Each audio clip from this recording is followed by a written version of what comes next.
Hey there. Tonight we step far away from the pace of our modern world and into a realm shaped by dust, distance, and determination. Forget glowing screens and humming highways.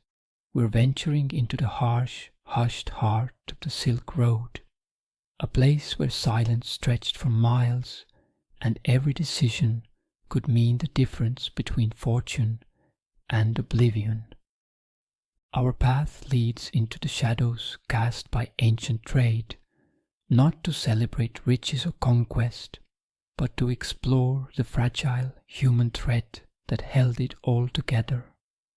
You'll walk beside the weary, feel the weight of choices made under foreign skies, and glimpse the quiet courage of those who dare to cross the world's most unforgiving roads. This is the untold story of endurance, not in triumph, but in survival.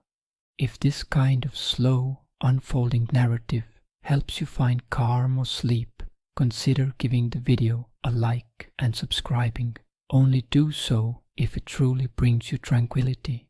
And if you're up for it, I'd love to hear from you in the comments. Let me know where you're listening from and what time it is. There's something comforting about knowing we're sharing this journey into the past, together under the same quiet sky. So dim the lights, let your mind settle into the whispers of a distant age, and let's step into the profound world of the Silk Road merchant. The story begins. Part 1. The whispers of distant sands, the grandeur and illusion. The year is 340 AD.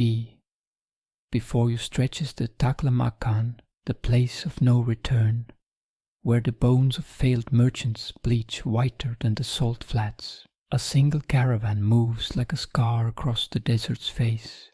47 camels, 13 mules, and 28 souls who've already forgotten the taste of fresh fruit. Their world smells of rancid butter for greasing cracked feet, camphor to deter cloth-eating moths, the ever-present reek of animal dung pressed into fuel cakes, the metallic tang of blood from saddle sores. Listen closely.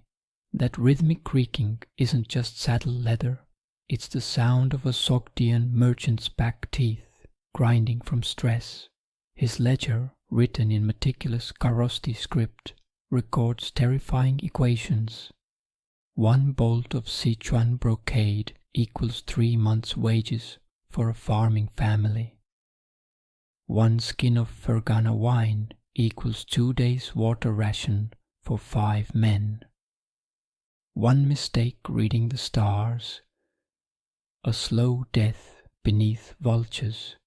You dream of being him, don't you? The man who'll dine with kings on silver plates he brought from Antioch. But the desert knows another truth. By tomorrow noon, dysentery will have him doubled over his camel's neck. By next full moon, bandits will take his left ear as proof of death. Within the year, some other fool will trip over his skull near Khotan, a warning worn smooth by wind. The desert preserves what it kills. Somewhere near Miran, the mummified remains of another Sogdian merchant still clutch his ledger from 422 AD. The last entry reads, sold 3 bolts of blue silk, paid in promises. Tomorrow we cross the dead salt marsh. Tomorrow never came. This was the reality of the Silk Road, not the romanticized version painted on Chinese porcelain, but the truth written in sun-cracked leather diaries, half-buried prayer beads, the frantic last messages scratched onto camel bones. Picture the final moments. The lead camel stumbling, its nose bleeding from altitude sickness.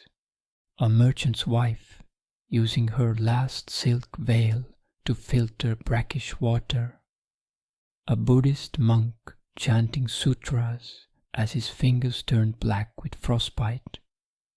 You imagine yourself as the dashing trader in illuminated manuscripts, but the desert would recognize you as the man who brought the wrong type of salt for bartering, the fool who trusted a map drawn by a drunken guide, the corpse that made the next caravan 2 days late, the Silk Road's most traded commodity, regret, measured in the weight of abandoned goods, the depth of unmarked graves, the silence when families stopped asking, "When will you return?" Let your breathing slow as we follow the ghosts of those who walked into the dunes and never walked out. The economics of suffering. Samarkand at dawn. The bazaar stirs like a beast shaking off frost. A blind Armenian money changer tests coins between his teeth. The sour tang of debased silver. The chalky bite of lead cores. The occasional sweet surprise of pure gold. 3 Nestorian monks barter scriptures for dried yak meat, their Aramaic prayers mixing with the guttural Sogdian curses of porters, the high-pitched haggling of Persian rug sellers, the silent gestures of slave traders examining teeth. Goods move in endless streams. Kashmiri saffron, each crimson thread hand-picked by widows working dawn to dusk. Jadate bricks from Khotan, still damp from riverbed mining, the greenest reserved for emperors. Glassware from Damascus, wrapped in raw cotton that sticks to broken blisters, and always the silk, not the shimmering fantasy of court ladies, but raw cocoons boiled alive, their fibers unraveled by children's pricked fingers. Every transaction carried hidden costs. That discounted Bactrian camel, it would collapse after 300 miles. The friendly local guide, he took kickbacks from bandits. The pure silver coins, their lead cores would be discovered too late. The marketplace was a living organism that fed on. The sweat of porters carrying 200-pound loads up 15,000-foot passes. The tears of scribes copying contracts until their hands cramped permanently. The blood of guards who took arrows meant for their employers. The real trade wasn't in goods, but in pain. Persian caravan masters calculated whippings per mile, 3 lashes for slowing the pace. Tibetan guides sold their own blood to quench thirst, a copper coin per mouthful. Greek physicians prescribed opium for broken bones and charged extra for the dreams. Even the camels broke, their 2-toed feet split on sharp stones, their humps shriveled to empty sacks after weeks of bitter grass. When they fell, the caravan took everything, felt from saddle pads, fat from bones, sinew from limbs, and the weather, it conspired to finish what men began. Spring sandstorms that scoured flesh from bone, summer heat that made metal tools too hot to touch, autumn rains that turned trails into deadly swamps, winter cold that froze spit before it hit the ground. Nothing wasted, not here, not ever. Let your eyelids grow heavy as we step into the dust. Voices from the dust. Meet those who walked the road. The veteran, Varzavand of Panjakant. 19 crossings of the Pamir, death pass. Right kneecap shattered by hail, now walks with a rhubarb root cane. Carries a lead token from Palmyra, worthless since Rome fell. A scrap of the Gospel of Thomas, for burial rites when words fail. 3 pearls sewn into his turban, last resort when bandits come. His wisdom: trust no oasis where dogs won't drink. The water poisons slowly. The novice Xiao Ling of Luoyang, sold by his uncle to pay gambling debts. Weight 92 pounds. Price 11 silver taels. Still believes lapis lazuli grows on trees in Bactria. Sandstorms last only an hour or two. Winter will be colder than home. He's from tropical Guangzhou. Already suffers. Sand lice burrowed under toenails. They'll need to burn them out. A debt that grows faster than interest can be calculated. The first wet coughs of desert lung, he'll be dead by Turfan. His mistake, thinking the road would make him rich before it broke him. The survivor, Fatima of Merv. Widowed at Hotan when bandits took her husband's head and his merchant seals. Now leads 9 camels down from 23. A daughter with sun-rotted teeth, age 8, already betrothed to a trader's son. Barters, secrets which caravans to avoid. Songs in 7 languages, all sad. Her body when the silver runs out and the passes freeze. Her truth: the desert doesn't care if you're afraid. It only cares if you stop. These weren't the heroes of epic poems. They were the woman who repaired saddlebags until her fingers bled. The man who collected scorpions for medical trade. The child who kept silent even when his feet bled inside wooden shoes. Other voices whispered too.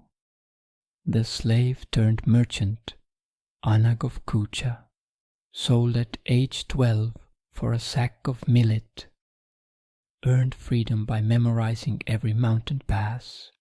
Died rich, but alone, having buried 3 wives to childbirth. His lesson: wealth is just another chain. The scholar of misfortune, Wei Chong of Luoyang, carried a library of 30 bamboo scrolls.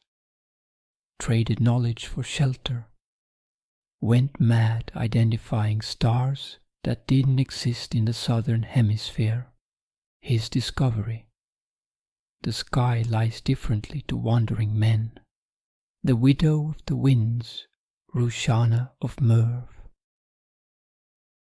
Inherited 17 camels from her murdered husband.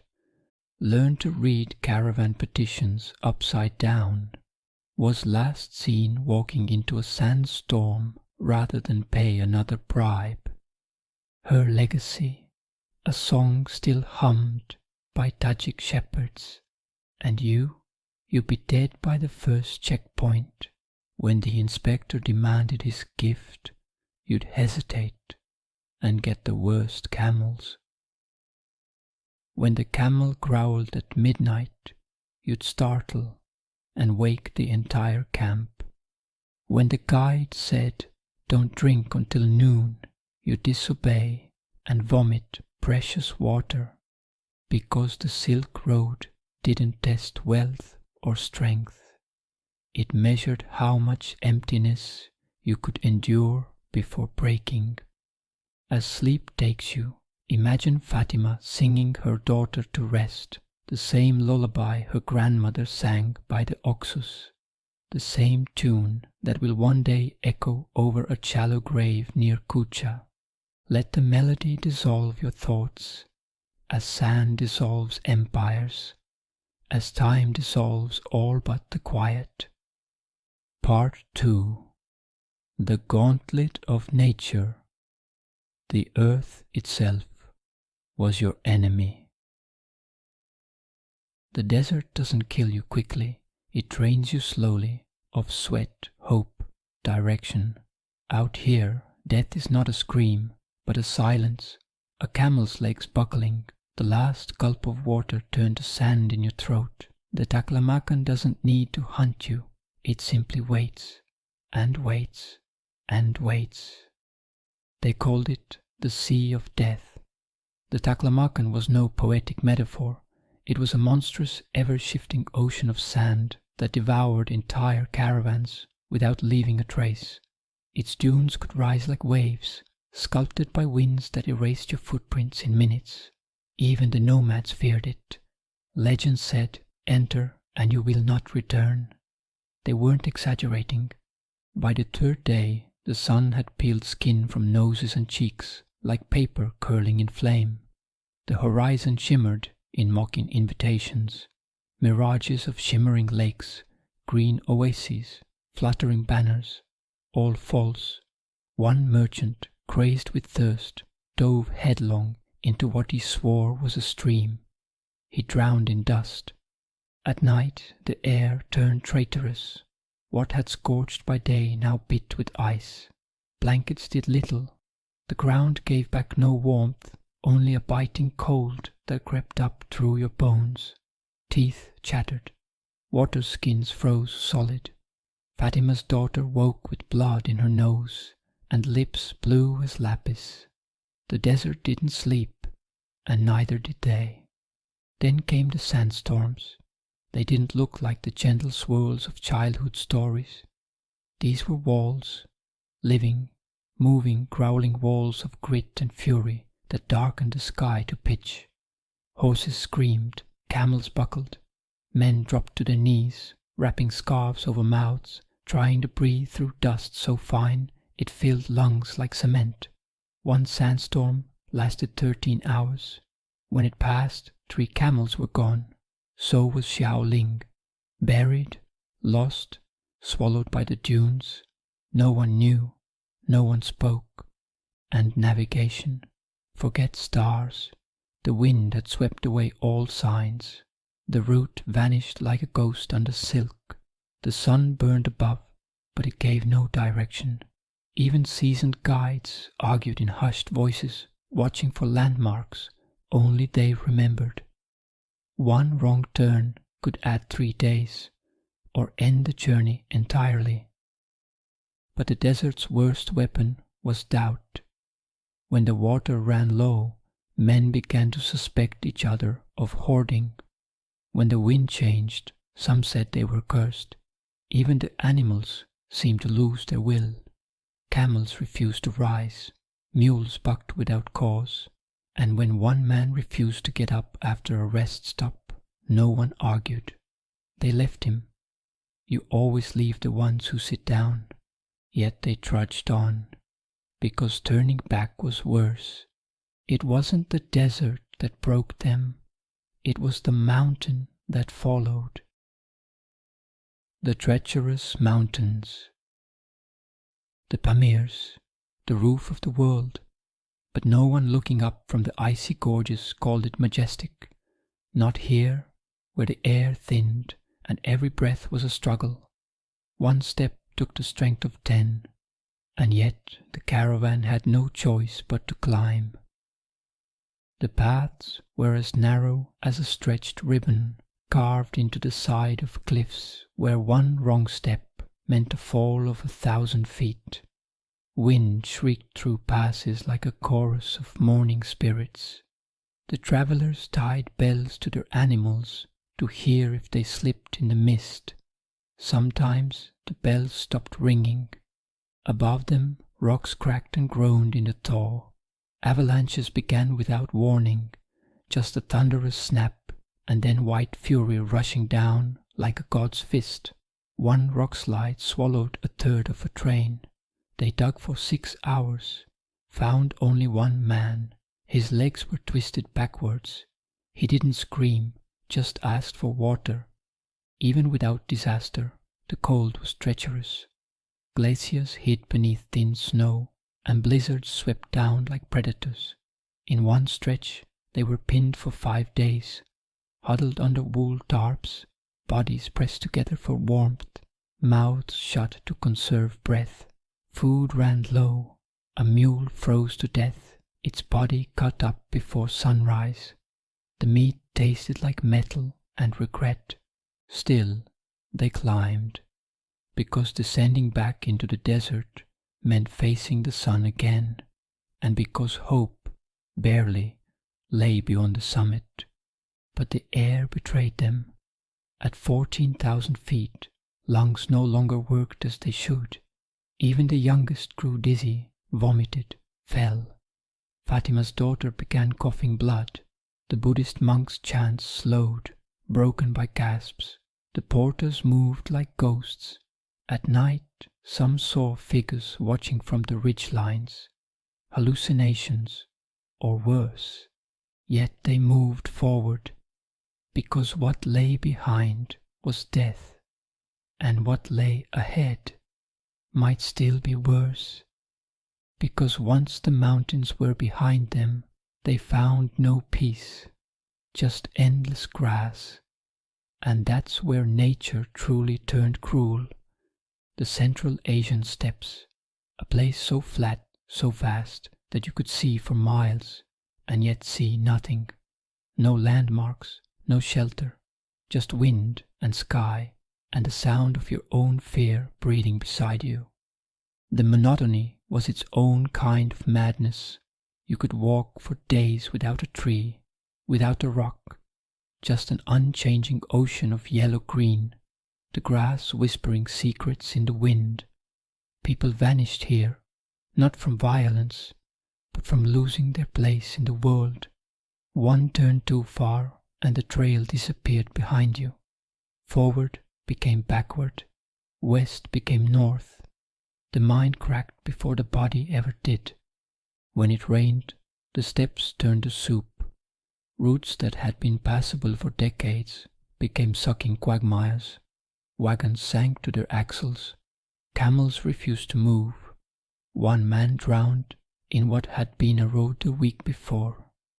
It took 6 hours to recover the goods. No one bothered to dig out the corpse. Then came the mosquitoes, legions of them, thick as smoke, biting through leather, wool, even silk. They brought more than itching. They brought disease, fevers, chills, delirium. The monks called it sky plague. The merchants called it bad luck. 1 in 4 travelers would not leave the steppes unscathed, and there was no hiding. The wind offered no mercy. The cold crept back in at night. Firewood was a fantasy. You burned camel dung, then prayed for no wind. If rain came, even that vanished. Tents collapsed. Morale broke. Men began speaking to themselves. A guard stabbed his own foot just for a reason to stop walking. And yet they continued. Because to stop was to surrender. And the Silk Road took no prisoners. By the time they reached the edge of the final swamp, the caravan was a shadow of what it had been. 17 animals lost, 5 people buried, 3 simply gone. The survivors walked like sleepwalkers, legs trembling, eyes sunken, dreams reduced to the next meal. They crossed the final stretch of muck and reeds, dragging what was left of their goods behind them. Fatima held her daughter's hand like it was the last thread of meaning in the world. The monk chanted through cracked lips, bleeding from the cold. The wind howled, indifferent. Nature had thrown everything at them, sand, ice, hunger, disease, and still they moved forward. not because they believed they'd survive, but because moving was all they had left. The earth had tested them, bent them, broken many, but not all. At last, faint on the horizon, a signal fire rose above a distant outpost, Litai, perhaps, or Kucha, a place with water, with rest, with answers. The Silk Road for now had spared a few, but this was only the middle of the journey. Beyond the firelight, mountains still loomed. Bandits watched, empires warred, and the road, endless, merciless, hungry, stretched on. As the caravan limped towards sanctuary, they carried no illusions, only silence, only scars, only the knowledge that the greatest enemy on the Silk Road was never man. It was Earth itself, and Earth never tires. Part 3. The human element, trust, treachery, and survival. You're 3 weeks deep into a desert where no road exists. The stars above are your only compass, and the shifting dunes, your enemy. In the distance, a fire flickers, too steady to be natural. It might be shelter, or a trap. And in the caravan, no one sleeps soundly, because out here, death doesn't arrive with a roar. It whispers, from within and without. In the crucible of the ancient trade routes, the real currency wasn't gold, silk, or spices. It was trust, and trust, as you'll see, was always in short supply. The ancient silk roads stretched across empires, threading deserts, steppes, and jagged mountain passes, but their real peril wasn't in the terrain, it was human. For every merchant dreaming of profit, there were predators stalking in the shadows, bandits, raiders, corrupt officials, and even fellow travelers with hidden motives. The road was not merely a passage between places, it was a test of loyalty, of fear, of how much a person could bear when survival turned on a single decision. And when that decision came, it rarely announced itself. Banditry and raids. Long before the first scream, the signs were there. The birds vanished, the wind stilled, the camels hesitated. In the empty vastness of the Kaisilkum or the Taklamakan, danger came not with clashing swords, but with the rustle of movement in the sand. Organized gangs, some numbering in the hundreds, tracked caravans like wolves. These weren't desperate thieves, they were professionals, armed, disciplined, and brutal. They knew the routes, the weak spots, and the psychology of fear. Raids were often choreographed like military ambushes.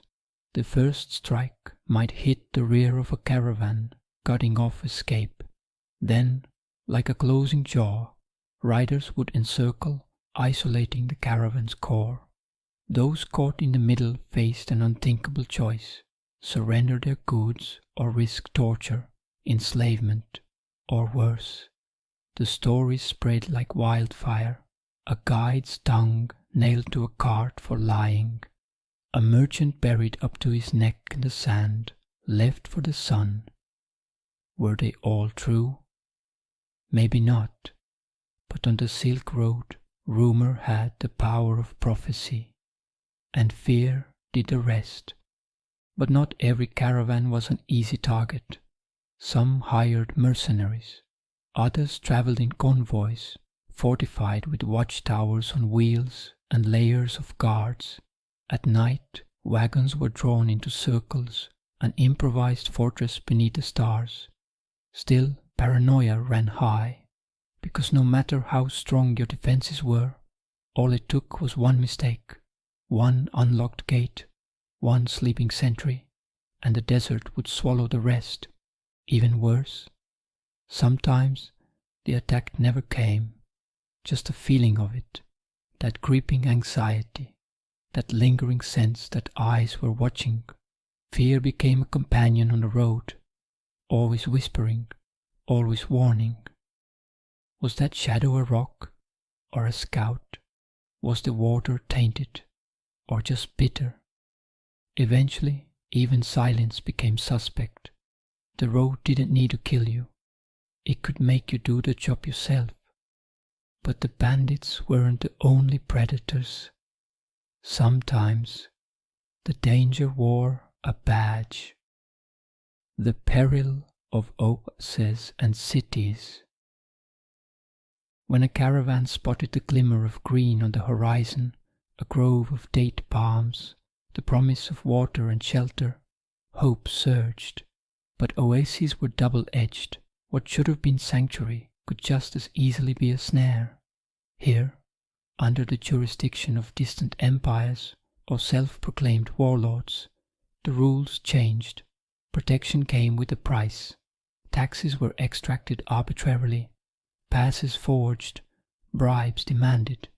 A caravan that had survived the sands might still be bled dry under the pretense of hospitality. Corruption was rampant. Officials, often posted for short rotations in remote outposts, saw their position as a license to extort. A coin dropped here bought silence. A favor promised they spared you from inspection. But when greed outpaced diplomacy, even minor infractions became capital crimes.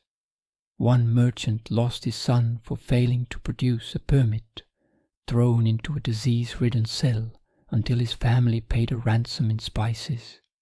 Others weren't so lucky, and disease, silent and indiscriminate, waited like a shadow. The crowded settlements around oases were ripe for outbreaks. Foreigners brought foreign ailments. Water, shared between dozens of animals, and unwashed hands, became a conduit for plague. In one notorious case, the ancient city of Merv saw half its trading quarter quarantined after a suspected case of smallpox. To some, the desert began to look safer than civilization, but worse than sickness was misunderstanding. The oases were crossroads of culture: Persian, Turkic, Chinese, Arab, Indian, each with its own tongue, customs, taboos. A single misplaced word could spark offense. A gesture misread could end negotiations or ignite a knife fight.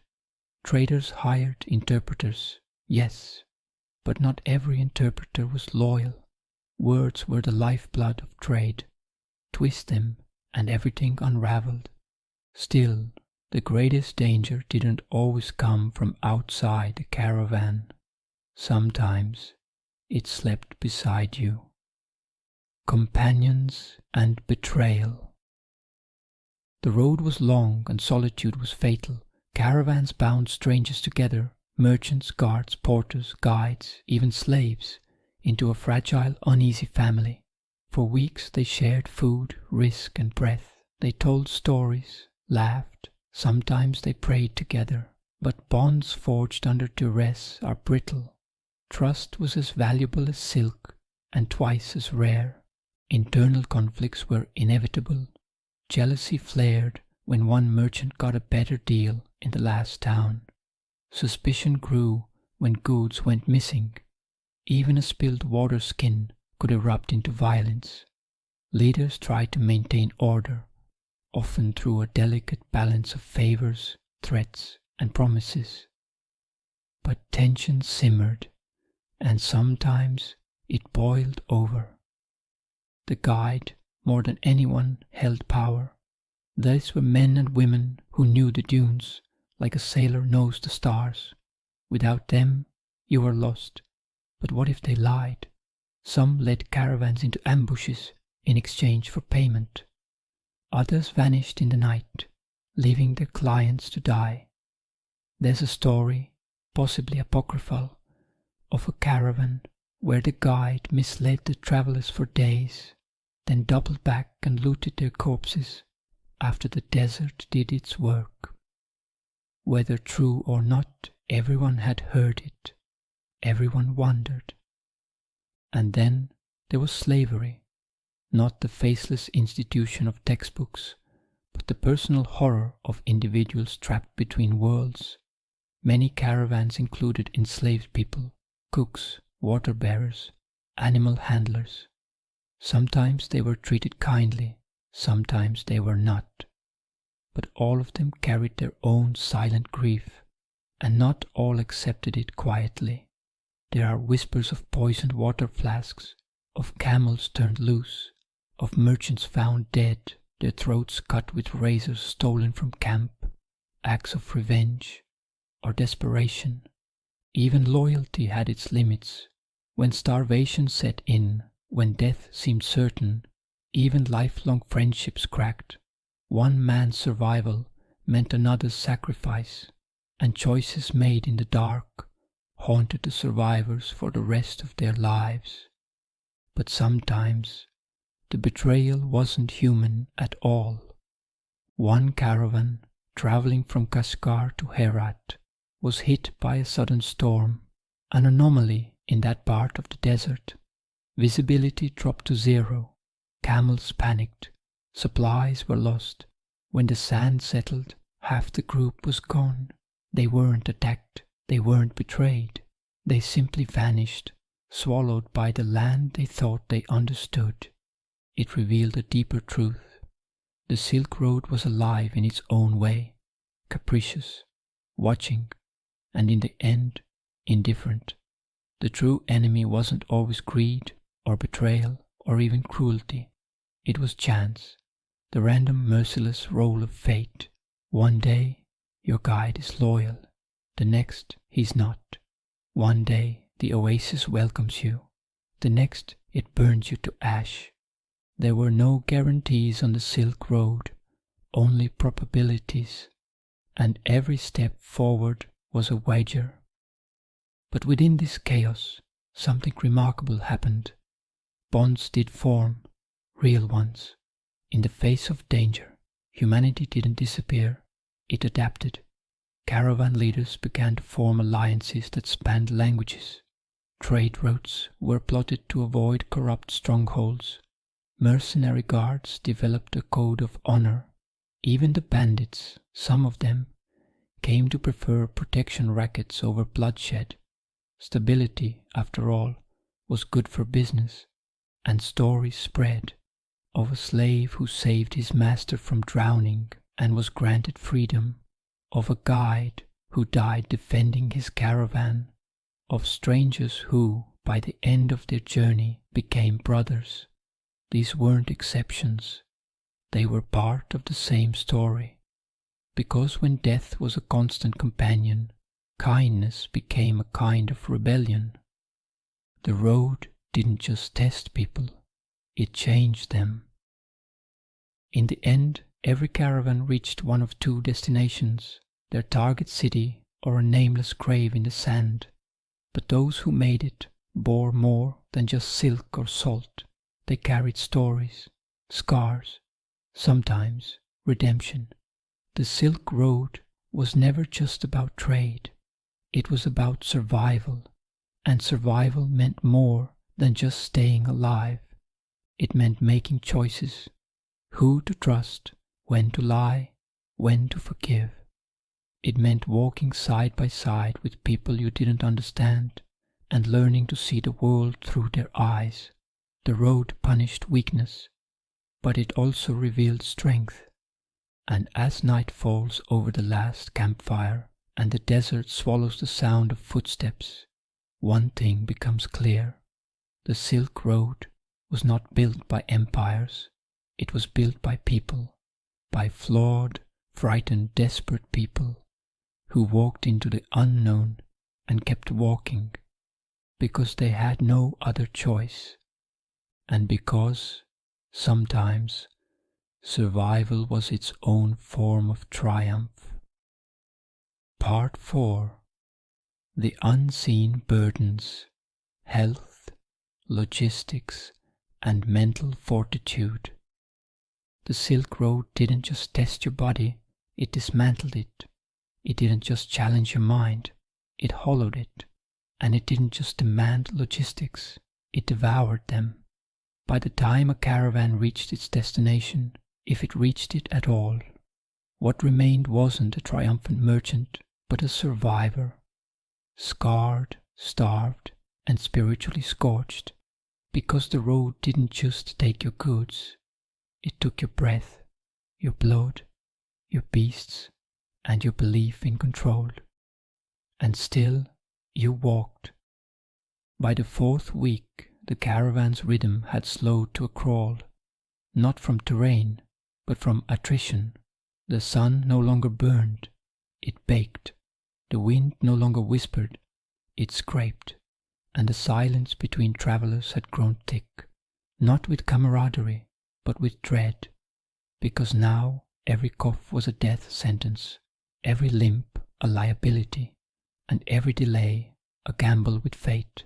The road had shifted from a path to profit into a gauntlet of survival, and the worst was yet to come: disease and injury. There was no doctor on the Silk Road, only those who had seen enough death to mimic healing.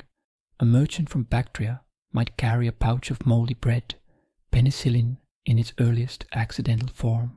A monk from Dunhuang might chant sutras over festering wounds, hoping divine words could replace missing salves.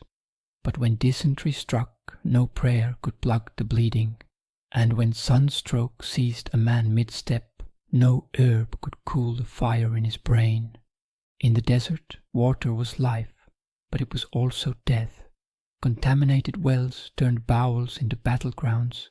A single sip could unravel intestines, leaving a man curled in agony, his cries muffled by sand.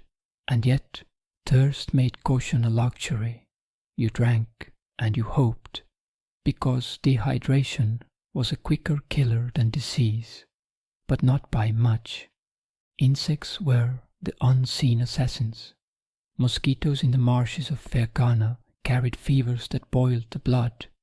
Ticks burrowed into scalps, their bites festering into ulcers, and lice, ubiquitous, insidious, turned skin into a canvas of sores. Scratching offered momentary relief, followed by infection, and in the absence of antiseptics, even a minor wound could become a mortal one. Then there was the Silk Road disease itself, Behzet's disease, a cruel irony, named for the very path it plagued. It began with mouth ulcers, making speech and eating torturous. Then came genital sores, skin lesions, and eye inflammation that could lead to blindness. Its cause was unknown, its cure non-existent, and its presence a reminder that the road's dangers weren't always external. Sometimes the enemy was within. Injury was inevitable: a twisted ankle on a rocky pass, a camel's bite when provoked, a fall from a saddle during a sandstorm. But treatment was rudimentary. Bones were set with splints fashioned from broken crates. Wounds were cauterized with heated blades. And pain was managed with opium, if you could afford it. Otherwise, you endured, or you didn't. The body has limits, and the Silk Road tested them all. But even as muscles atrophied, as fevers raged, as vision blurred, the march continued, because stopping meant death, and moving forward was the only illusion of hope, even if it was a lie.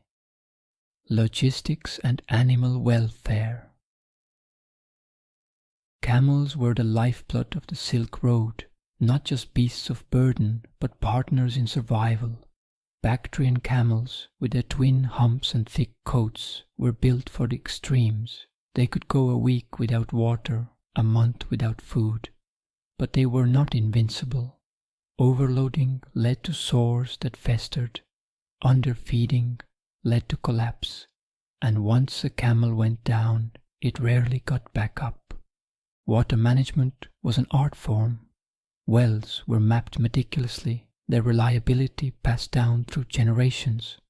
But droughts shifted sands, burying lifelines. Caravans carried water in skins, rationed drop by drop. A miscalculation could doom dozens, and yet overhydration was also a risk. A thirsty camel could drink over 100 liters in minutes, leading to bloating and death. Balance was everything. Feeding was a constant concern. Camels thrived on desert shrubs, but overgrazing led to scarcity. Grain was carried for emergencies, but it added weight. Humans subsisted on dried meat, hard bread, and fermented milk. Fresh produce was a luxury, often reserved for the sick. Malnutrition weakened bodies, dulled minds, and invited disease. But hunger was a constant companion, and complaints were wasted breath. Load management was a science. Goods were packed to distribute weight evenly. Shifting loads could unbalance a camel, leading to injury. Repairs were made nightly, saddles adjusted, ropes replaced, packs resecured. A single oversight could cascade into disaster, and with every item carried, a question loomed. Was it worth the burden? Because every ounce counted, and every decision had consequences. Maintenance extended to the caravan itself. Shoes were mended, carts reinforced, tents patched. Tools were scarce, so improvisation was key. A broken axle could delay progress for days. A torn tent could expose travelers to the elements, and time lost was opportunity lost. Because in the Silk Road's economy, efficiency was survival. Logistics weren't just about movement, they were about life and death. Every plan had to account for the unpredictable. Every contingency had to be considered, because the road was unforgiving, and even the best laid plans could unravel in an instant. The physical challenges of the Silk Road were immense, but the psychological ones were equally daunting. Isolation was pervasive. Weeks could pass without seeing another soul outside the caravan. Letters from home were rare, and news even rarer. Memories of family faded, replaced by the monotonous rhythm of travel. And with each passing day, the question grew louder. Was it worth it? Monotony eroded morale. The landscape rarely changed. Endless dunes, barren plains, jagged mountains. Conversations became repetitive, then ceased altogether. Songs lost their joy, stories their charm. Time became a blur, marked only by the setting sun and the rising moon. And in that blur, purpose was lost, replaced by a numb determination to keep moving. Responsibility was a crushing weight. Caravan leaders bore the burden of every decision. A wrong turn could lead to disaster, a misjudged storm, a fatal delay. The lives of dozens rested on their choices, and the guilt of failure was a heavy load. Part 5. The Fading Echoes. Why You Wouldn't Last. They came chasing a dream of gold, glory, and a future the old world couldn't offer. But most never made it past the halfway point. Their names are lost, their hopes buried in forgotten sands and crumbled caravans. This is the part of the Silk Road story no one likes to tell. The truth of those who didn't survive. And if you had been there, you probably wouldn't have either. For every merchant who returned home with bolts of silk and bags of saffron, 100 vanished somewhere along the route. The Silk Road wasn't a single path. It was a shifting lattice of trade, geography, and risk. In every village and ruin lies a cautionary tale of ambition cut short, of silence where laughter once rang. It's time we turned away from the tales of triumph and listened to the echoes left behind. Failure on the Silk Road didn't look like it does today. It wasn't bankruptcy or a lost deal. It was starvation in a canyon you mistook for a shortcut. It was a single cracked wheel, a single water skin left behind, a single lie told to the wrong warlord. One mistake, and everything you had everything you were disappeared. Some say the road taught you discipline, but for most it simply demanded perfection and punished anything less with brutal finality. Consider the merchant from Samarkand who miscalculated the political tides. He paid a tribute to the wrong clan just days before a rival one swept through.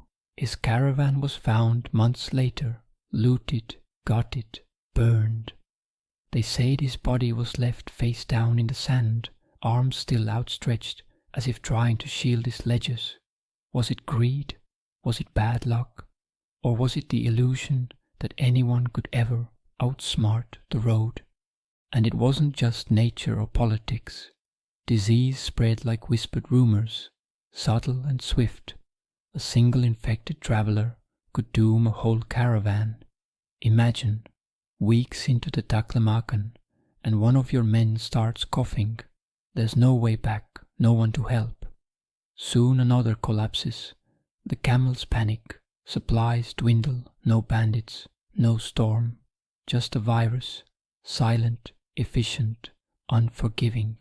How do you fight what you can't even see? Even survival wasn't always a blessing. Some returned home with goods, but lost their minds. They couldn't sleep without the wind howling in their ears. They flinched at the smell of spices. Wealth brought them homes, but not peace.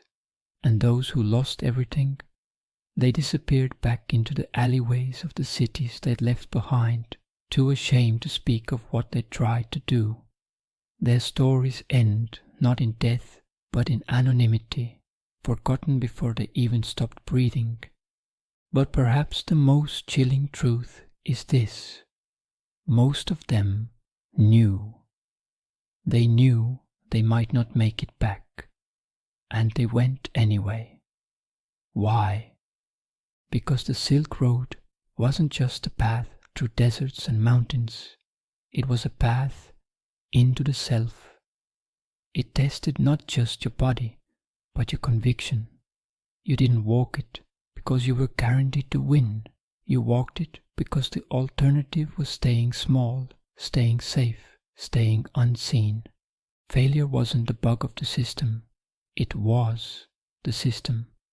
The route filtered for the few who could endure isolation, betrayal, hunger, and despair, and still keep going, not because they were stronger, but because they were obsessed.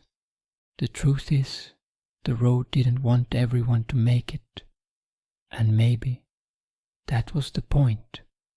The survivors, those rare few, weren't just merchants. They became legends, whispered about in bazaars and port cities. Their stories took on mythic weight, but even they knew they were the exceptions. They watched companions vanish, friends wither. They stood at the edge of the Gobi and remembered the faces of those left behind. Survival wasn't victory, it was witness. Over time, the Silk Road itself began to shift. Empires rose and fell, cities were buried, routes were rerouted, and yet something lingers. At night, when the wind howls through the Pamirs, locals say you can still hear the bells of distant caravans, still smell the musk of spices mingled with blood, still feel the pulse of dreams and desperation beneath the stones. Those echoes don't come from nowhere. They are the remnants of thousands who tried and failed to outrun their limits. Their stories were not written in books. They were etched into rock and sand and carried in silence across generations. Have you ever stood in a place so old, so heavy, that you feel like you're not alone, even when you are? Today, the Silk Road is mostly quiet. Roads are paved, borders are drawn, the stakes are lower, the risks far tamer, but its spirit hasn't vanished. It lingers in the dust, waiting for someone foolish or brave enough to try again. And maybe that's you, but know this, it won't go easy on you. The Silk Road does not remember your name. It doesn't care about your past, or your plans, or your reasons. It demands everything, and if you fail, you won't be the first, or the last. So the next time you trace your finger along an old trade map, or see the outline of caravans crumbling in the dusk, ask yourself, would you have lasted? Could you? And listen, just for a moment. If the wind dies down and the world grows quiet, you might hear them, the fading echoes of those who tried